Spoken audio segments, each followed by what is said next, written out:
It's a film with three brains. It's a film with three brains. It's a film with three brains. It's a film with three brains. It's a film with three brains. It's a film with three brains. Oh my god, you guys are freaks.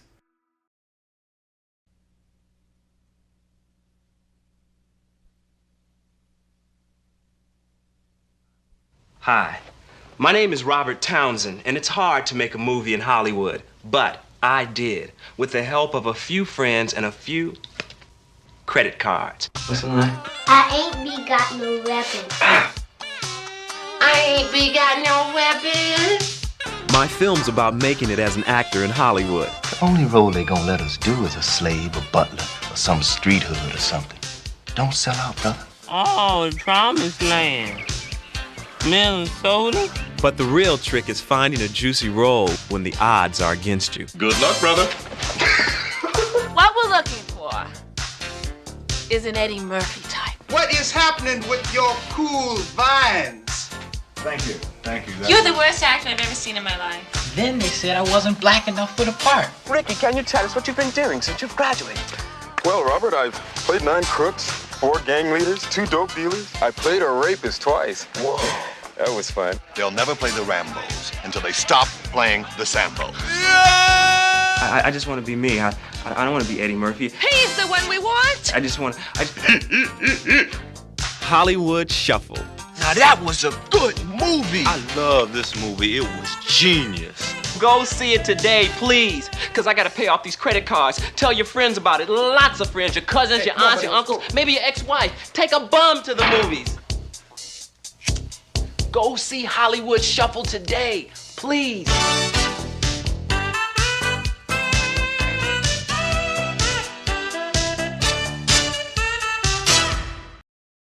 Hello and welcome to The Film with Three Brains. I am Sean in Wisconsin. And I'm Cohen in Maplewood, New Jersey. And Sam in San Francisco. All right. We are all here. We are going to talk about Hollywood Shuffle, 1987 satirical comedy written and directed by Robert Townsend, and he stars in it. And it's, I don't know how much of an actual movie it is, but, I guess it qualifies. So I don't know if I even want to explain it right now. Has anybody ever seen it before? No. I'd never seen it. Yeah. It's not on it hasn't been on our I was radars. aware it existed, but I had never seen it. Yeah. I think I was vaguely aware it existed. It wasn't what I thought it would be. I mean, I did not realize how many little vignettes and skits there were. I mean, it's UHF, basically. Yeah. Yeah.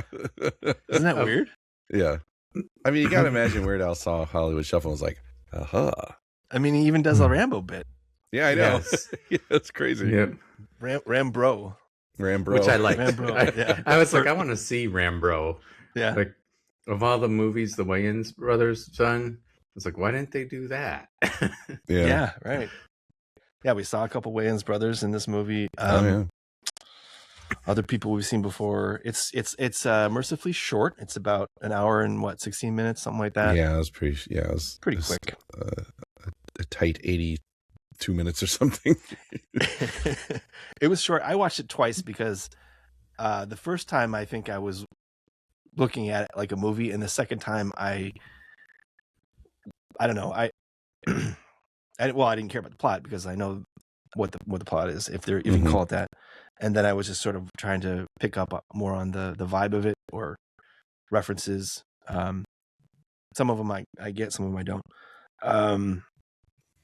I don't know what else. How else can I introduce this without trying to describe the whole movie? Well, I mean, you can give a brief synopsis for our listeners. All right. The fact is that we've watched, between the three of us, like 95% of what was released during these years, and the fact that we haven't seen it means that nobody knows what this movie's about. So Probably not. Might as well give a little away. That's true. It's not like we're talking about something that everyone has seen a whole bunch of times. It follows Bobby Taylor. He's an actor, kind of a a family guy, lives with his family in LA and works at Winky Dinky Dog. It was run by John Witherspoon. And he obviously wants to be an actor, and he's struggling with the kind of roles that he's been asked to play, and he's struggling with black stereotypes in TV and movies, which is I think probably more topical in the 80s, but still, I mean, I still think it's valid because, well, I don't want to go on a tangent just yet. So it follows his story of getting this big part of Jimmy, some jive movie. I think Jive is in the title. I don't remember what the movie's called, but a fake movie. You got Dom Imerera playing the writer, and there's a director, and the casting process, and how ridiculous it is the way they are sort of asking people to play black parts, and white people telling black people how to play black parts. And I mean, it doesn't. I mean, it's exaggerated because they're trying to make a point, but it's not exaggerated. I didn't think it was exaggerated in the way that Hollywood probably was, especially in the 80s or even earlier. But Bobby eventually gets the part. Well, he actually gets a call back, and that's a big deal. Meanwhile, he's fantasizing about different versions of movies. He does a detective story with him in it. He does, he has these little fantasies, a lot like Weird Al, and just, then he comes back to the actual plot, which is him just he's got a girlfriend, and there's no real conflict. The only conflict that I could pick up on was he going to do this part or not, right? Mm-hmm. I mean, if there is any kind of tension, it's that it's internal tension on his part. Like, will people respect me if I take these parts? Am I being? I mean, they make fun of like Uncle Tom. Obviously, it's not quite that bad, but like he imagines getting picketed by the NAACP. It's all about the reaction and the attitudes about taking these parts and furthering the way Hollywood is sort of railroading. I don't know. They're pushing these people into parts and not treating them like normal actors. They're just, pigeonholing them, stereotyping. Mm-hmm. And so eventually he gets the part. He goes to the set. His family's all there. They're shooting the movie. This is like the last 20 minutes or so. And then he decides, after breaking up the scene a couple times, he said, yeah, I can't do this. I don't think, I don't want to play roles like this. And they're like, get him off the set. And he's fired. And then the end, his grandmother had said, well, there's always work at the post office. And there he is shooting a commercial for the post office. So he is working. He's doing it on his own terms. I assume that's sort of a victory for him. I think that's the idea, is that he didn't kowtow to Hollywood and do whatever role they wanted to do. He did one he was pleased with. He was proud of himself for doing that. And that's pretty much it. That's the whole movie. Yeah. So almost in the same amount of time too. Yeah, sorry, that was good. Or the movie's really short. Yeah, the movie's short too. I don't know what there's a lot to talk about, I guess, but there's also very little movie. I think my I'll just throw out one sort of main concern, which is it just didn't make me laugh out loud that many times. Yeah. Like I know that it's not every scene is supposed to be funny, and not all of the skits are really.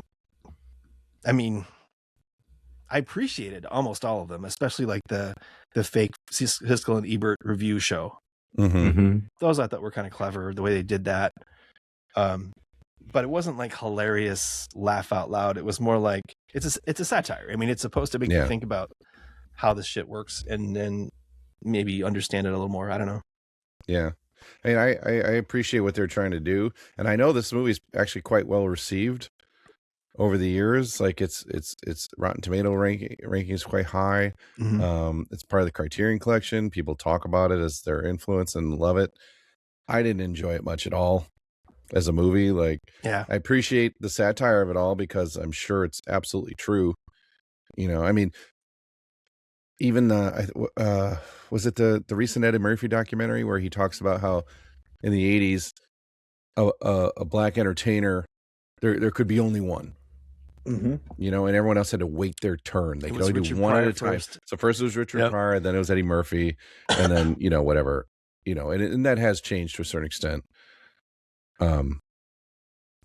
But so like, yeah, so thematically and the satire of it all is interesting, but I find it all very like intellectually interesting. You know, like thinking about it and realizing what it was like for a person of color to try and be an actor and the roles they were getting or not getting and just how pigeonholed everyone was and the stereotypical bullshit that it was. It's all interesting, but as a movie, I didn't laugh much. And I think a lot of it has to do on what you think of Robert Townsend as a performer. I found him irritating, kind of, you know, like I just found him a little annoying, like the voices and the different characters just annoyed me. I don't know. Yeah, I don't know. The opening scene turned me off right away. That weird high-pitched voice he was doing, I found off-putting.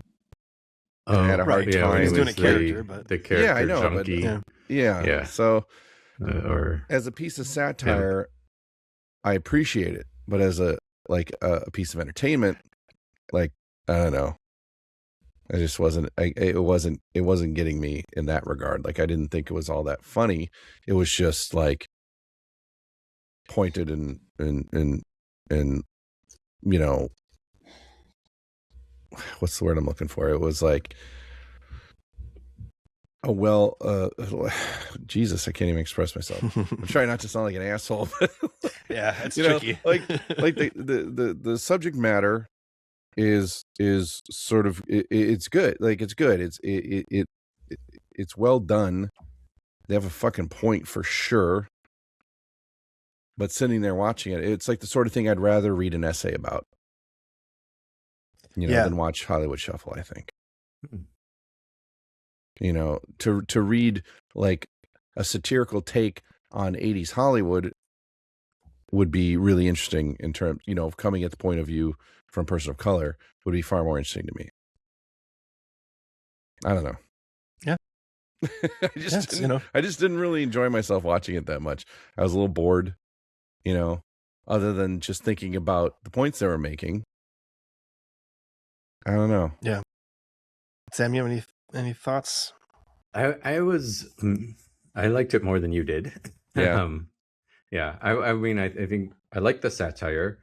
I was amused enough. Like, I think some of the clips went on too long and there were too many of them, because you weren't really getting to the heart of like him as a person or family or their life. Like, I feel like they're like, we're going to make this one point, and they just kept making it over and over. But in some of the ways I liked how they did it. Like, I think it was, you know, the kind of the honesty, or maybe honesty is not the right word, but the white director and writer and all that trying to explain or tell them to be more black or do it like this and do, you know, walk like that. Like I get it. Like, I think that I can see that really happening. And so I was amused by it, that people would be like, what, you know? And I think that there was probably some missed opportunity to show that with the other ethnicities in the film. And with, you know, one of the criticisms of this film, which is definitely true, is that the very thing that he was trying to portray as as the stereotype is that he actually did some of the same stereotypes.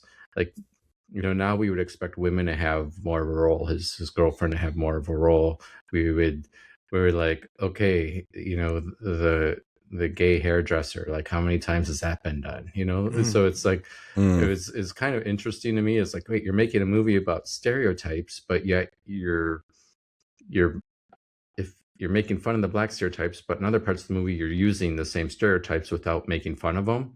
And I thought that if you're going to satire it or make it comedic, you should have gone the whole way, or at the very end of the, you know, seemingly gay hairdresser, you know, have him, you know, say, my wife and I expect to see, next week, like, Right. like turn us around, like flip the script a couple times, Yeah. So those little things I thought were missing out. I feel like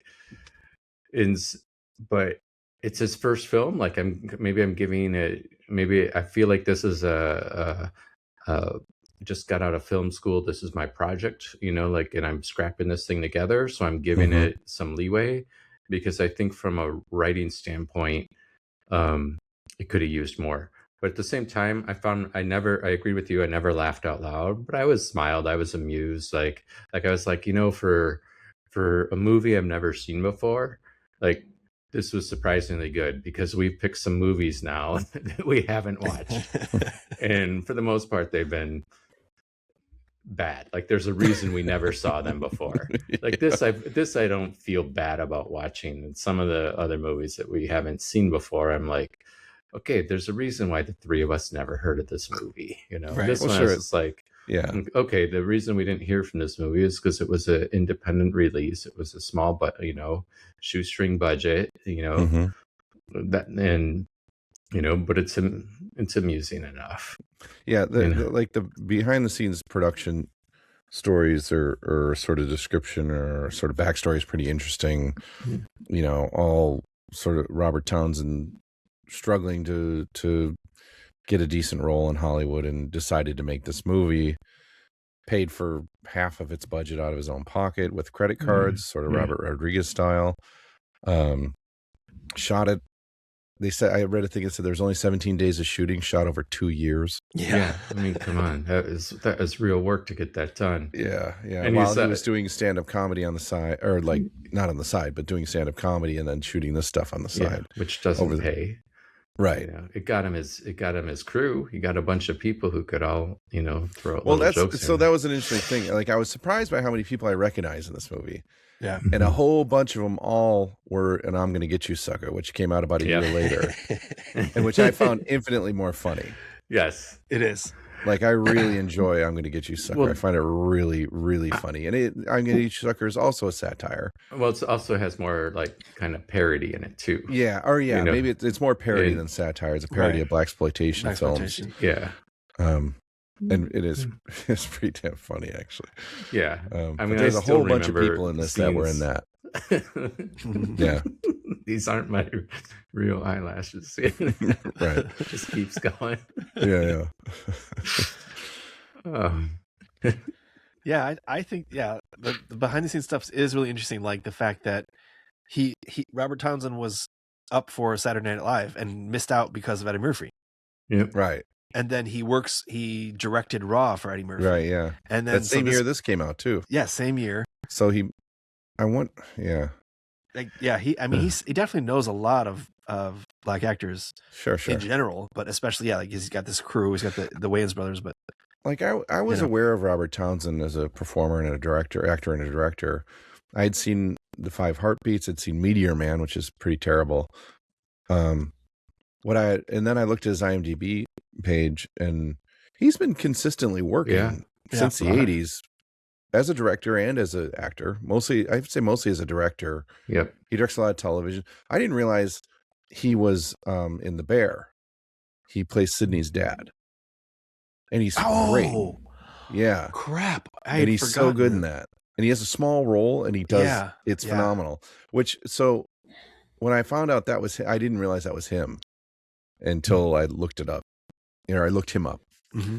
And so that made me even more surprised that I found him a little off-putting in Hollywood Shuffle. So I think the thing that surprised me when I read that quote is like, I was like, this guy because he's doing a bunch of different parts. We've all seen Eddie Murphy do a bunch of different parts. Mm-hmm. Mm-hmm. And he has he's decent, but he has nowhere near the same charisma, like, and diversity of like voices and style and the way he walks. Like Eddie Murphy is like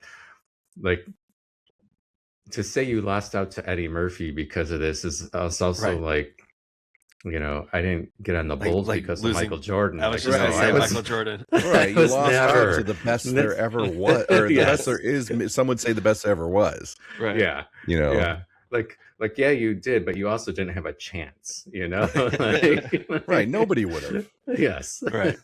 Well, I mean, that's You what know? you were saying earlier about that one at a time thing. Like it's not just because it's Eddie Murphy. Right. Like he sets the bar so high, not just for comedians or black actors, but just entertainers, period. Yes. Like, I mean, I'll say this for myself, but I think he is untouchable for most people, for most entertainers, performers. Like he, his range, his charisma, all the things we're talking about. So I don't think it's fair to just say, well, Eddie, he lost out to Eddie Murphy, and this is, I mean, Hollywood only had room for a guy like Eddie Murphy because we talked about Beverly Hills Cop and the success of that, and or before that 48 Hours, like those movies changed the game for people. And we want to say, oh well, they maybe it's progress or whatever, but also I just think you can't deny somebody of that talent. It's kind of like the Negro Leagues in baseball. Like, it wasn't because they just went, oh yeah, we should probably do this. It was because those athletes, the baseball was so good. Like, you could, why would you deny people the best, like that kind of gift of entertainment or perform? You know what I'm saying? I'm not doing a very good job, but it's just, it's not conscience or, somebody figuring out. It's just that it's undeniable. Yeah. Well, I don't think anyone's blaming Eddie Murphy for that. Is that what you're saying? No, I'm just saying so. we're comparing this singular person and Richard Pryor as well. Like, he was such a talked about figure, and he's a big part of the 70s and all this stuff. And I think what they would say is you can have them and other performers too. Right. But like that's the issue, is that it's not that Eddie Murphy was a superstar, it's that there was no one else even close, no one else being offered roles or succeeding in auditions, always casting white people in roles that didn't have to be, like right. Mm-hmm. Well, that's the scene of all the Eddie Murphys in the casting room, and they're like, we want Murphy-esque, Murphy, which is great because it drives home that point, and it shows kind of where we were. Like, that's one of the things that's interesting, is that I think people watching this who are 20 years old right now wouldn't really understand that joke and wouldn't really get it, we've moved past that, fortunately, I think, for the most part, and there's, when we've done it for all ethnicities, I think, that, maybe the exception would be Native American, but we're used to that diversity now, whereas going back and being like, well, why would they want everyone to just be Eddie Murphy? That joke's probably lost. But to me, I was like, I get it, because that's who it was. You're right. That's, Yeah, you said earlier, that they missed out on, or Townsend missed out on the gay stereotypes. He has that the Beaner gang in the movie, so he touches on Hispanic roles. But there's, Asian roles. There's all kinds of stereotypes that all, we're still working on that. We may have gotten past Eddie Murphy's sort of pigeonholing thing, but there's still a long way to go, because, that's in. Cohen, maybe you could speak to this, but that's kind of what casting is, right? Is kind of pigeonholing people. It's like saying, you look like this, and I want you this person, this kind of person in my movie. Right. To a point. I don't know. Sure. I'm sure that's very, actors who talk about being typecast, on one hand, you got casting directors who certainly are looking for a look. Usually, I would imagine, like, depending on how it's written or whatever, and then you've got actors who sort of look a certain way that people just assume they can only be, like, if they're big and mean looking, then okay, they got to be the heavy in an action movie or a thriller or something, even though they might have range, but they'll never get a chance because of the way they look, I guess. I don't know. Yeah, sorry. I was just gonna say, casting against type is such an interesting thing to everybody. That's how ingrained it is, like, oh, this person was like, I always think about when I hear that phrase casting against type, I think about Tom Hanks in Road to Perdition. Where he plays an assassin for a gangster, Yeah, an actual bad guy. Which but then he like evolves into a good guy, really. But but the cat or maybe like Michael Keaton as Batman was a big one. Yeah, that's a good one. Yeah, where everyone's like, what? Now I was like, wow, that was amazing. Yeah. There's probably better examples. Actually, I'm just not thinking of them right now. No, I mean, people have. I mean, I would say Adam Sandler in Punch Drunk Love, and then again in Uncut Gems. There's this example. I think, I don't know if Tom Cruise was stepping outside himself to be a hitman, but Collateral or something, but that counts. Well, he wasn't playing the hero for once. Yeah. So it's just a little bit, I think, but that's an actor who establishes a character that has nothing to do with race, which was what Townsend's really focusing on here. Yeah. And it, the idea that you're paid to be someone else, you're paid to be on screen and portray someone else, and that people will tell you what you can and can't portray is silly. Like, I mean, at least before you even do it, like, right? That you read a couple lines and you're like, yeah, I don't see it. Like, right. Like, well, what do you mean? I mean, all right. You're pretending to be someone else. Like, no, you can't. You can't do that. Because deep down, I think the casting people are reflecting what audiences will accept. They're predicting, I think. Predicting, or what they think. Audiences will whether accurate or not, probably most of the time not. Yeah. Did you read the bit about the producer for Hollywood Shuffle? It was a white man, and he thought the Jerry curl scene should be cut. He was like, I don't know about the Jerry curl, and I think he wanted to cut the whole skit. I mean, or maybe just that bit of detective story, the little detective vignette, which is pretty long. Has a third part which he gets Jerry curl, and I think that's Keenan Ivory Wayans or whatever. And I don't know who pushed back, but somebody was like, well, I think Townsend. I mean, it would have been Townsend, I think. But somebody said, yeah, we want to keep that. And they did a test screening, and people loved that scene. Really? And remembered that scene. And so it's just some white guy. You're talking the final part of that where he's got his activator. Yeah, the activator. That part I thought was not that funny. It's not that funny, but again, you got to put your "I'm going to get you sucker" hat on, right? Right. If you look through the lens of that kind of movie, it's doing the same kind of thing. Like, we're going to laugh at the stereotypes, and maybe we don't react to it as the way the black audience would react to it. But regardless, he wanted it in the movie, and he knew what he wanted to do, and someone else was like, yeah, I don't know about that, because again, it's probably the blackest idea of the movie, right? I mean, then a few years later we can make fun of it, like Soul Glow in right. Now we've moved on, we can accept it, but at the time, I don't know, but that's 87. I can't believe how close it is to all these other movies. Like, yeah.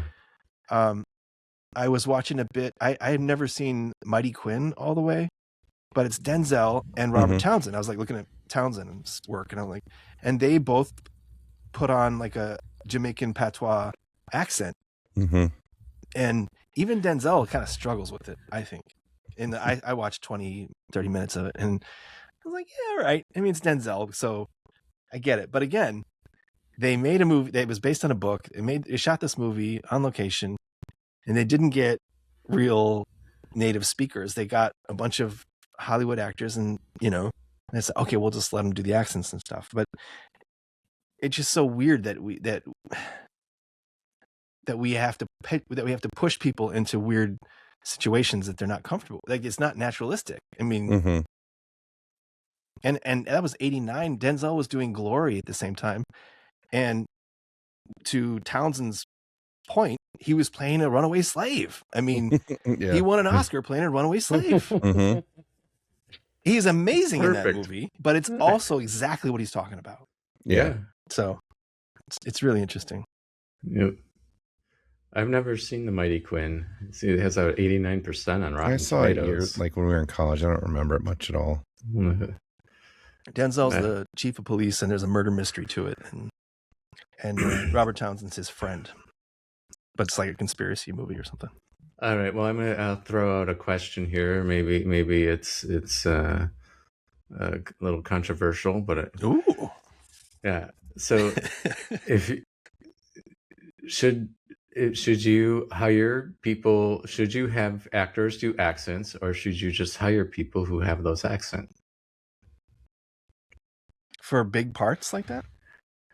Well, okay. What if it's not the big part? Well, I mean, I think that's a pretty complicated question, actually. It is. Yeah, I know. That's why I'm asking it. It was easy, and I knew the answer. I would. I mean, ultimately, I mean, these are actors, and they're pretending to be people they're not. Yeah. You know. So, but representation matters. So, you know, I don't know. And then there's what a producer would probably argue, or a studio would argue, is that they got to get butts and seats. You know, it is a business. The famous people. Yeah, and the famous people are a draw. At least they used to be. I don't know how much. I keep reading articles about how the era of the movie star is over, but I don't know if that's entirely true. I don't believe that. Yeah. So, I don't know. Yeah, I mean, sure. And then, of course, there's people playing a race they're not is problematic almost always. You know, and that dating back to like Breakfast at Tiffany's. You know, I don't know. Yeah, I mean, again, like an actor like Sidney Poitier is a really good actor, and you can probably, I mean, he's not comfortable in every role either. It's not like he can play anything. I mean, I don't know. I think I think there's a dialect. There's a separate thing about dialects and accents that only you know, not every actor can do a good job at that. So I think that's on the people that are casting the movie to be like, I don't know if that's going to work, or are making a compromise to get a star in this role or something. I mean, I guess if the actor can do an accent that's indistinguishable from the real thing, I don't know. You know, when we were in school, I studied theater, and I had an acting class, and the teacher used to say that a good or bad accent is irrelevant. It doesn't matter. It just needs to be consistent. Really? So so like if it's not a great accent, it's fine, because this is theater though. He's not talking about film. He's like, it doesn't really matter because it's all an illusion anyway, and you just need to sell that illusion, right? And so as long as it's consistent, the audience will accept it. Generally, there's exceptions to every rule, but that was a theory of theater acting. And film, people aren't really that forgiving, I think, when someone's accent isn't great. So I don't know. That doesn't answer the question. Well, I think now that I've lured you guys into a trap, I will say that I think that an accent denotes where you grew up, not necessarily ethnicity. True. And I think that, therefore, if your character is someone who is from an area, it would make sense for them to have that accent. Sure. You know, so it doesn't really matter about their ethnicity. You know, you could, if I had grown up in Jamaica, I'd probably have a different accent. Maybe not. There are some anywhere. Like, yeah, man. Like, wait, you're from Wisconsin? You say it the exact same way. Yeah, man. I'm consistent and horrible. And horrible. No, I think you're right though, because I think like picking up on Denzel, it was because I know Denzel really well, so I could hear Denzel coming back into his voice every so often. It wasn't consistent. It wasn't when he did the full Jamaican accent or whatever. It sounded okay, but it was when he would change it, like just slip a little bit. And you could argue that, well, I was talking to a local in this scene, and maybe the character was code switching or something, but I think he just wasn't really comfortable with that accent. Or you do know Denzel really well because he used to coach your rugby team. Oh yeah, yep. We went all the way. Yeah, yeah. No, I mean, I've seen a few of his movies a lot of times, but so has everybody, right? I mean, I will watch all of his movies. I'll watch anything he does. He's fantastic. I will too. But he can still be in bad movies, and he can still put in some not perfect performances. But so be it. I mean, that's life, I guess. Yep. Okay, so we didn't really love the skits too much. I was surprised how long they were. Yeah, they were too long. They went on. Yeah, I was like, oh, that's if you're gonna be that long, they have to be funny.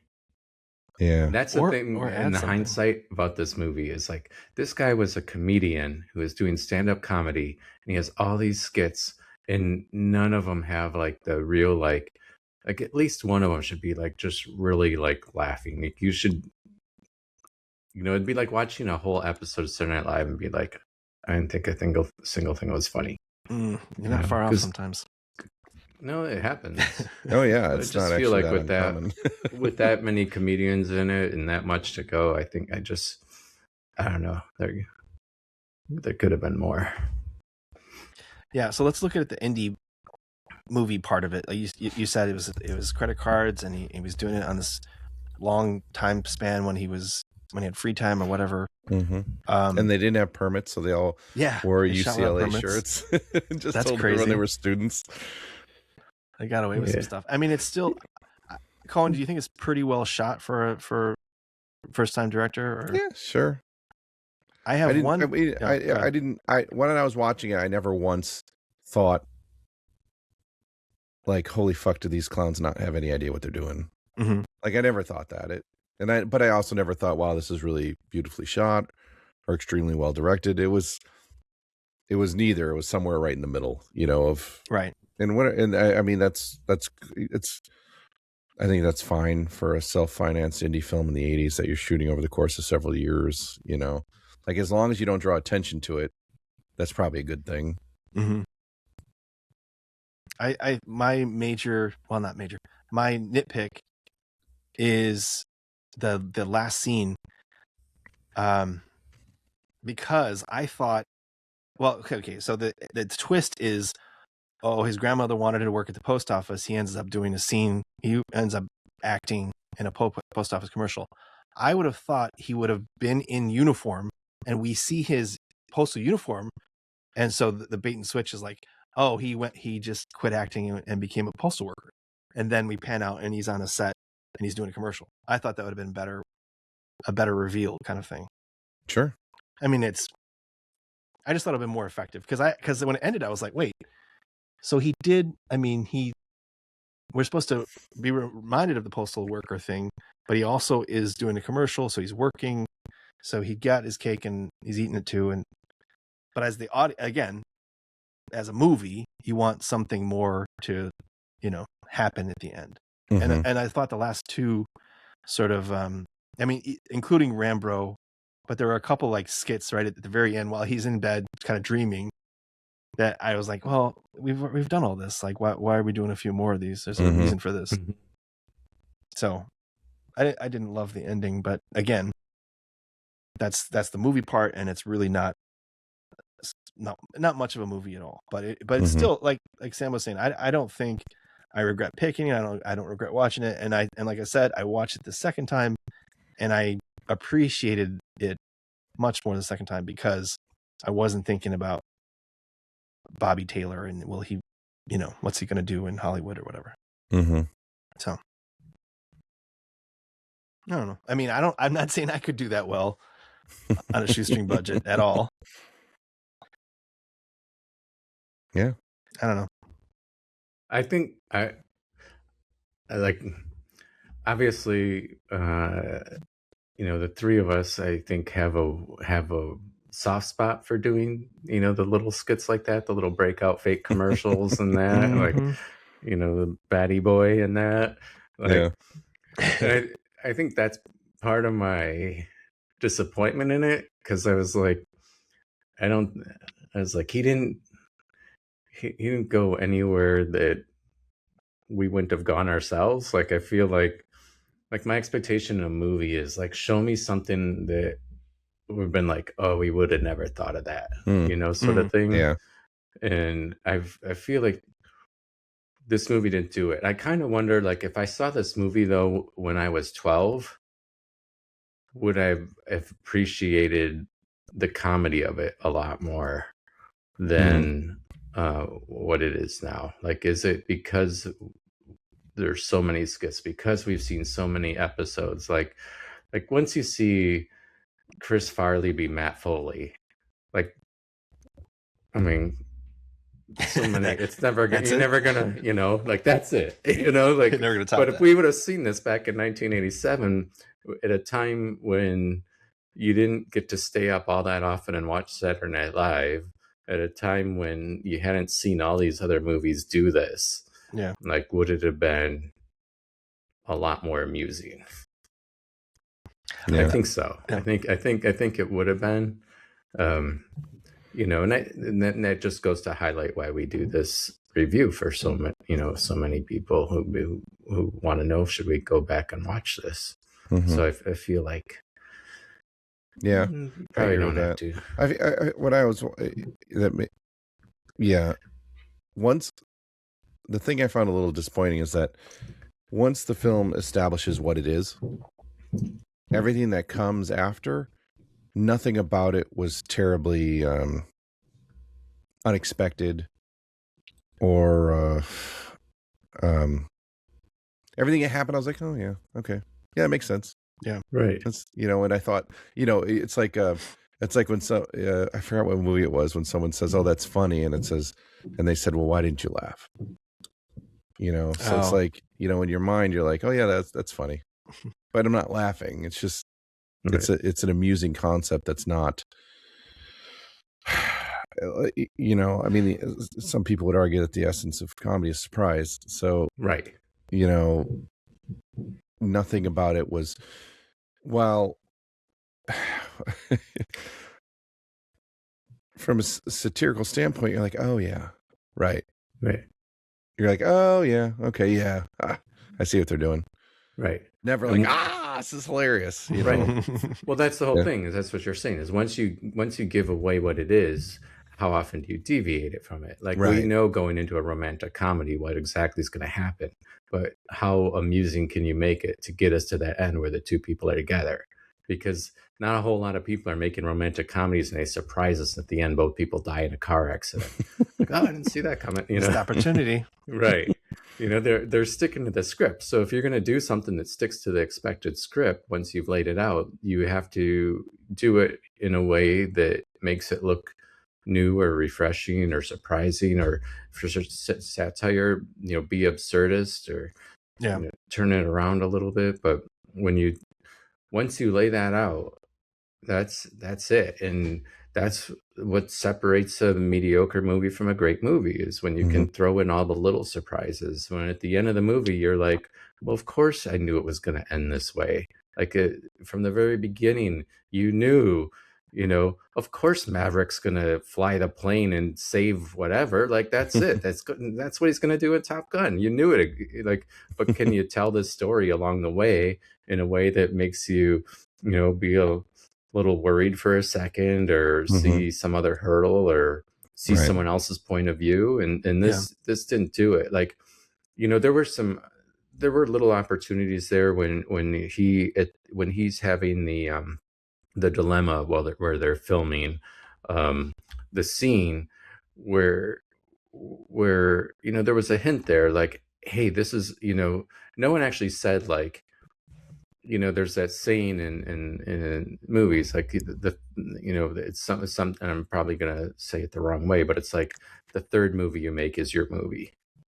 You know, like you pay your dues, you prove that you can do these things before you do the thing that you want to do. You know, you prove that you're bankable, and like that issue, like, never came up. You know, which I think was a missed opportunity. And you know, they did have the people saying like, "Hey, you're ruining it for all of us," which I think was good in a sense. But the other side of it is, well, if you walk away without really saying anything, you're not changing the system.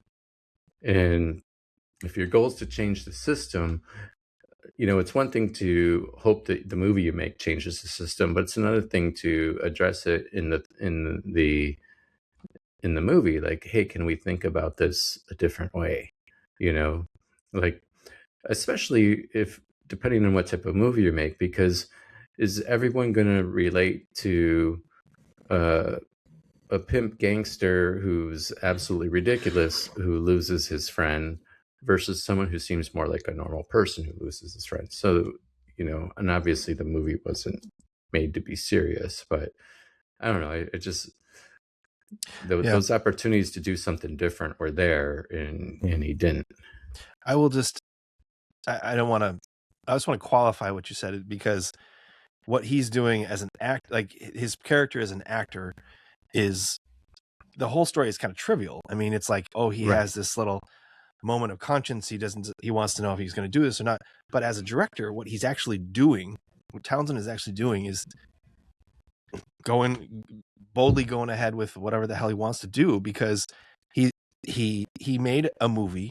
He got a whole bunch of black actors to be in it. And some of them, you know, are former actors, future actors. He made a platform for himself, basically. He didn't follow those rules. He just was like, yeah, okay. And he made $5 million some in box office. Right. So you can't say it was just like a project that didn't do anything. You know, it did. No, I'm not trying to like push back on what you're saying. I'm trying to agree with you, because I think that it did miss opportunities. It did sort of narrowly define its terms, but at the same time, it's like very meta. The whole movie is kind of meta itself, but then us talking about it is meta, because that's why he did it. You know, right? I think, of course. But the whole thing about movie reviewing is that we're Monday morning quarterbacks 40 years later. And what I'm trying to say is that this is a guy who was successful, and he made 100,000 into 5 million.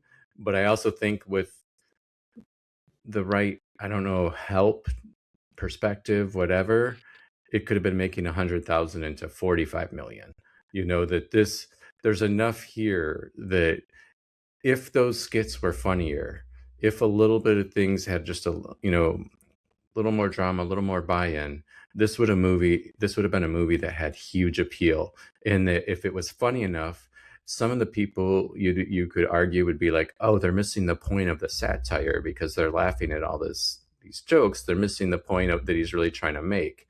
But that's okay to do that, because when people have something that they watch enough times, because we will watch funny movies over and over, especially the three of us will watch the same movie till we can quote every line, you know. So if it's funny enough and you can do that, all the other meaning's going to sink in too. It's all going to get it's going to get dispersed wider. So you know, my criticism isn't that he failed. My criticism is that if he did a little bit more, his reach would have been huge. You know, I feel like there's enough there to do it, you know, and maybe it's because he was writer, director, actor, you know. Yeah. But at the same time, it wouldn't have happened without him being writer, director, actor. Right. Like this would not have happened. This was 100% him. So, you know, and maybe my criticism's not fair, because maybe you can say, well, you can say that about every movie that's an IMDb 6, you know, that if it were written better and funnier, it'd be an 8, you know. That's true. You know, So but maybe you're saying that there was more to it, like its reach was bigger than just a movie. Yeah, I think so. Right. I think it still did some of that, because if you look at all these guys that ended up in Living Color, on the show In Living Color, which was like the alternative to Saturday Night Live at the time. It was like the black Saturday Night Live. I mean, it wasn't. It was Jim Carrey and all those people, but you know what I'm saying. It was like an opportunity for skit comedy that, you know, I don't know. I just remember thinking that these things started popping up more in late 80s, and we take it for granted now, but it wasn't. The early 80s wasn't there. Yeah, it's true. So yeah, I don't know. Well, yeah, I mean, if you think about our experience as kids in the 80s, think about movies we saw or that were popular that were predominantly black casts or black filmmakers. It's like there's Spike Lee and there's Eddie Murphy. And there's other stuff too, of course, but there's not a ton. Right. Yeah, well, we mentioned Denzel. And but even Smith in the 80s, I mean, what year did Glory come out? That's 90s. Glory's 89. Yeah, so before Glory, that 88? Glory is what propelled Denzel Washington. Right. He'd been in stuff before, but nothing that anyone would probably remember. No, there's definitely a turning point between the 80s and 90s, because 90s you get Will Smith, Denzel, Wesley Snipes, you know, Martin Lawrence, you know, Jamie Foxx eventually shows up at the end. In the 80s, though, it's Eddie Murphy. Yeah. You know, I mean, on TV, I guess you got Danny Glover, you know, you know, but he was Lethal Weapon. I mean, he was in The Color Purple. I'll give him that. But no one, like, repeated roles over and over. It was just Eddie Murphy, you know. And he Gary played Coleman on TV. I don't know why black actors got to play detectives a lot, because so in the movie, his uncle, hairdresser guy, the barber guy, that's David McKnight, who is actually a random double up. He's a detective in Pump Up the Volume. Never would have thought of that. I just found it. I missed that. I didn't catch that. But like, you know, but he was like the old school, I assume. I'm saying, like, he sort of gives him the spiel, like, don't give up on your dream.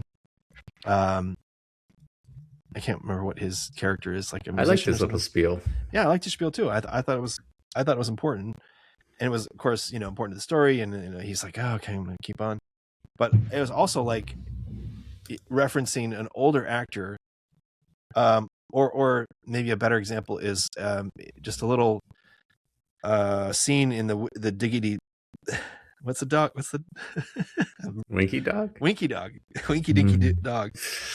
He mentions what is it? Step it. Oh, I can't remember his name. The first black actor to ever get a movie credit. It's a throwaway line, and I don't even know if he says the name right, but it's like he's a vaudevillian actor in the 30s, and but he was playing this stereotypical vaudeville character. And it was, quote, the laziest man on earth or something, you know, like really horrible stereotypical thing. But he was the first actor. But he was, I mean, he was saying to Robert Townsend, you can't even be that guy. You know this. Sam Lucas? No. Step and fetch that it. was leaking. Step and fetch it. He was, anyway, he was the first one it was in the 30s, and he started on stage, but it was referencing an earlier time when that's all the roles, I mean, that were available. That's all you could do. And of course, society was way different, you know, that long ago. Movies were different, all these things, but that was a gig, and we recognize those actors that have come along in the times when they had so few opportunities. You couldn't have this little moment of conscience and be like, oh, I don't know if I can do this role. I mean, you could, but if you're the only one doing it and you're making a living on it, who's gonna blame you for doing that? Right. Sure. But fast forward 50 years, it seems like a big deal, or it's way different. But it's the same idea. It's that white America will allow you to be this kind of person in depicted like this in whatever society the movie or TV is. And that progression from vaudeville all the way till now is pretty drastic. And sure. I don't know where. I don't know how else it would change unless you make a movie like this, or you start pointing it out, or you start talking about it. So there was something behind. What I'm saying is that he knows the history. He knows things that would influence how we feel about things now. But yeah, it's not the kind of movie. I mean, we don't generally watch movies to be preached at or to be subjected to thinking like this.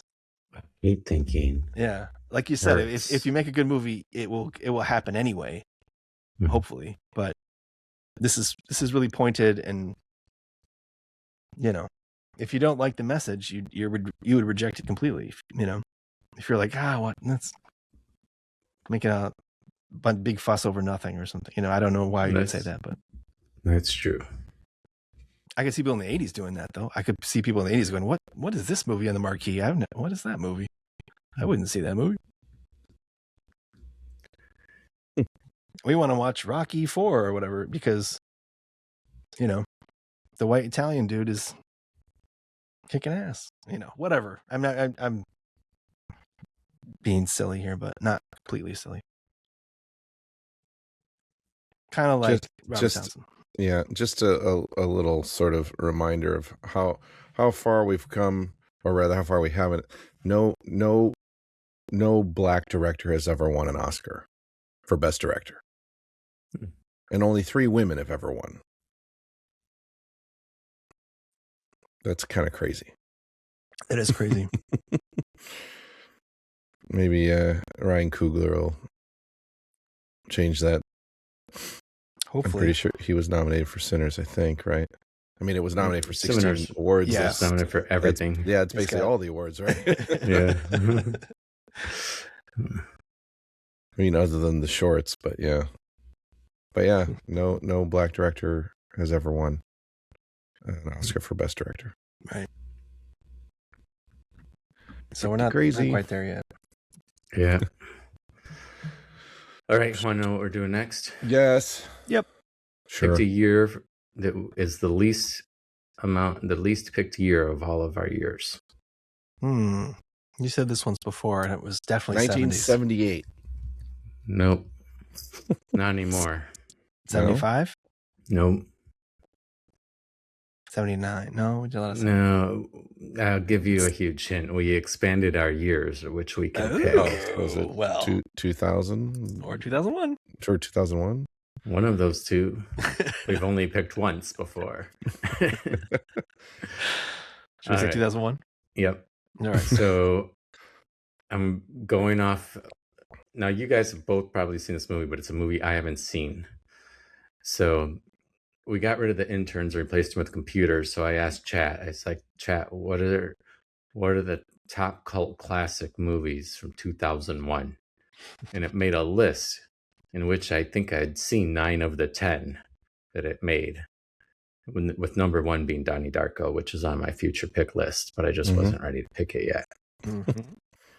So it's one of those. Yep, it's one of the top 10 cult movies. It's a comedy that has Bradley Cooper in it. Is it Wedding Crashers? Nope. It's 2001. Got a cast that became. Oh, is it The Hangover? No, that was later. 2003, maybe. But it is a cast that has a number of people who became quite Is it The famous. Wet Hot American Summer? Yep. There. Okay. Never seen it. Really? Nope. Oh, it's funny. Once I saw the cast in it, and it was like, and it made this list, I was like, okay, I gotta see this. I'm not sure if I've seen it. It's like New England or something. Really? I've seen part of Wait. You guys. 2001? I'm very disappointed. Isn't there another one that's like Wet Hot something? Well, there's Wet Hot American Summer. They did like a In the 80s? like a short. No, they did like a short run series. After it's like a came out a few years ago, camp. but yeah, it takes place in the 80s, right? Like an 80s summer camp. Yep. Although everyone there looks like they're 30. Yeah. Which is, I guess, part of the joke. But it's a bunch of people from the state. Like David Wayne directed that, I think. Really? Who's from the state? Yeah. Okay. And then a bunch of the cast. Yeah. Anyway, we'll get into it, of course. It says it's on Prime, but I don't know if you have to pay for it. I didn't look. It's on Apple TV. There you go. Let's see. Yeah, you gotta rent it. Yeah, gotta rent it. What? Absurd. Really? Well, with the savings we just made from not paying the interns. Oh, we didn't pay. Yes. Well, that was the whole point.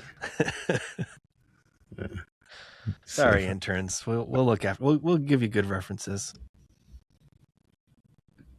Mostly. Yeah, let me see if I have it. I might have it.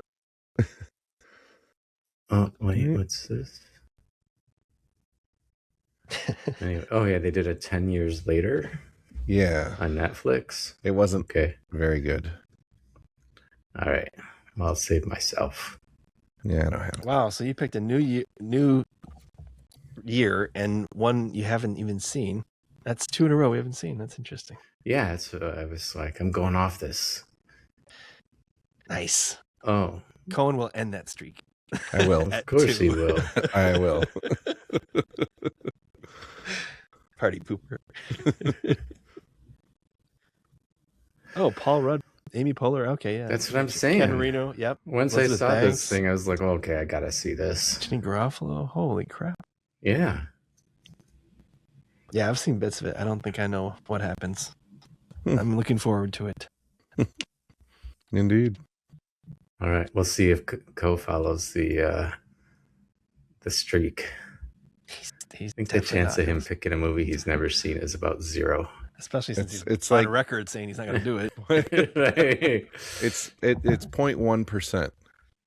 All right, I might come across a movie I haven't seen and be like, ooh. Well, it's somewhere in the next 750 reviews.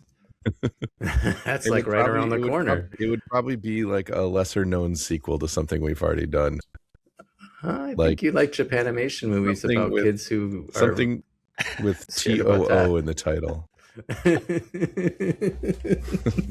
Like Teen Wolf 2 or The Jerk 2 or Dumb and Dumber 2 TO. You know, another thing that we haven't done is we've never picked the third of a movie, like in a sequel. Like Friday the 13th, I think that's a good Part thing. 3. Yeah, that's Nightmare. I take you it. know. Now my gears are turning. Yeah. We've only picked 1s and 2s. Nope. Anyway, we've got a lot of ground to cover in the future. Yeah. I know our fans are super anxious, but that's enough movie buff. I'm out. Well said. All right. Oh, yeah. Oh. See you next time. See ya. I'll be back. I'll be back.